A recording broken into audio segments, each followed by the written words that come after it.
Hello, my name is Dr. Maria Ryan, and I'm the Chief Clinical Officer at Colgate-Palmolive, and I'd like to welcome everyone to our latest episode of Get to Know Your OQ, your oral health quotient with Colgate-Palmolive, where we're exploring all of the aspects of oral health and how they connect to your overall health and well-being. As we celebrate Mother's Day, what better time to talk about women's health and how it intersects with your healthy smile? With me today is my friend and my colleague, Dr. Nieca Goldberg, who's an expert on women's health and is joining me to dive into this very important topic. Dr. Goldberg is a nationally recognized pioneer in women's heart health, a practicing cardiologist, and the medical director of Atria in New York City. She's also the author of 2 books. Dr. Goldberg and I go way back. We're both Barnard alumni at Columbia University, and I'm so thrilled we have this opportunity to reunite and champion women's health once again. Welcome, Dr. Goldberg. It's great to be with you, Maria. It's great to have you here, Nieca. And you know, we do go back a long time, and I say I'd like to open up with a story of a mutual patient. And I'm a dentist, you're a cardiologist, and many of our viewers may say, well, how does a periodontist, someone who treats gum disease, work together with someone who is managing people's heart health? And so in this particular case, we had a mutual patient who I had been seeing for many years. And she had not seen me for maybe a year and a half. I noticed that her periodontal condition had really deteriorated very significantly over the past year. So for us as dentists, we see those kinds of rapid changes as a sign that something else may be going on. And I referred her to her primary care physician, who came back with a diagnosis of hypertension and anemia. And unfortunately, within about 4 or 5 months, she had a massive heart attack. And it was at that point that I realized she really needed somebody like you, Nieca, somebody who's an expert in women's health. And so I referred that patient to you, and maybe you can take on from here and just talk about your experience in managing women like the one that we're describing, who have health issues that may not be picked up because they're somewhat different than what we see in men. Right. And, you know, I want to point out how it's great that we're this person's healthcare team. It doesn't have to necessarily be an internal medicine doctor and a cardiologist, but it could be the periodontist or the dentist or the ophthalmologist.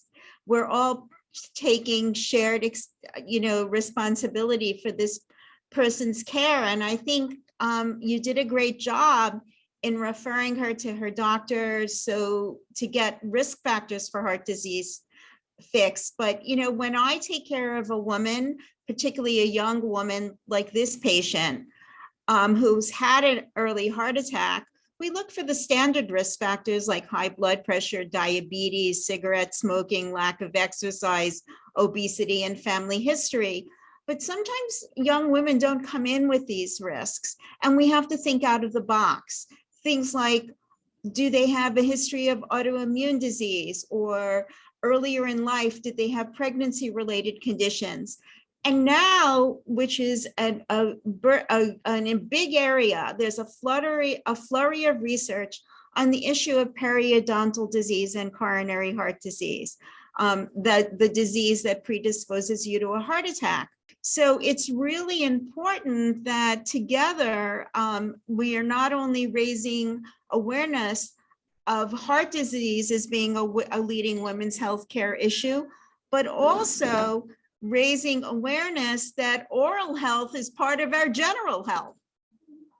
Yeah, and I think it's so important that physicians like you really understand this, because you know, a physician can ask a simple question like, when was the last time you actually saw a dentist? If it's been many years, maybe you should go in and see one, because one of the things that we do know is that periodontal or gum disease is the most common chronic inflammatory disease in the world. And the reason for that is there's often few signs or symptoms of the disease. So it's an often silent disease. So many people walk around with it and don't even realize that they have it. And it's really driven by infection and inflammation. And so, we know that in those patients, we really have to look at their oral condition. The other thing about that patient that I'll never forget as we worked through the case together is, she had a lot of stress in her life, I guess you can imagine, with 4 children, and other things that were going on. Like other moms have. Yeah, that's right. That's right.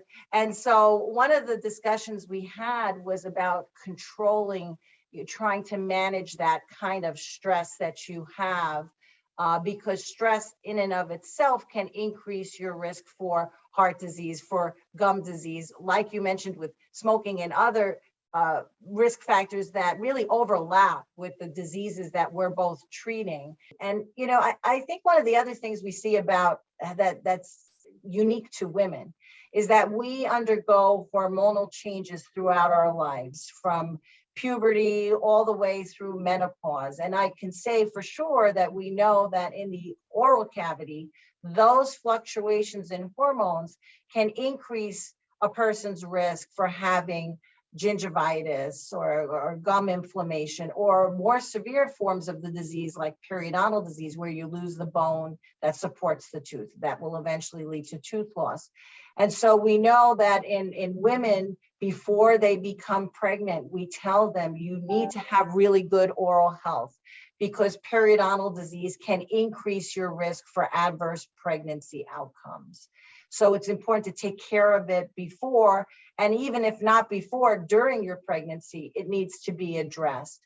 And that in menopausal women, we know that, reductions in estrogen levels can increase your risk for bone loss. That's why they can develop osteopenia or osteoporosis. And that bone loss is not just in other parts of the body, but also in the mouth. So That's you're great. more prone to periodontal diseases. And that was, really part of that case that we shared of the patient that we had, the mutual patient we had together, where she had been not taking good care of herself because she was taking care of her 4 children and her husband and the rest of the family. And that's not uncommon that we neglect ourselves. And there's a famous saying, when you're in a plane and the mask comes down, if you need oxygen, put it on yourself first and then help those around you. Otherwise, if you don't save yourself, you can't help other people. So I think that's a really important point to make on Mother's Day. Women are like the CEOs of their family's health. They're making most of the health decisions for their families. And I'm sure they're taking their children to the dentist regularly and taking care of their significant other or spouse. And we want them to take care of their own health so they'll be healthy enough to take care of their family. So it's really important for them to learn about their cardiovascular risk factors, as well as scheduling that visit with the dentist. I know a lot of people delayed those visits during the pandemic, but they need to learn more about their own personal oral health and ways that they can improve it. They should really understand that taking care of their oral health is extremely important. And understanding that your oral health also gives us a window into your overall health. And which is really important. And we want women to take Mother's Day to take care of themselves, right? And make a plan.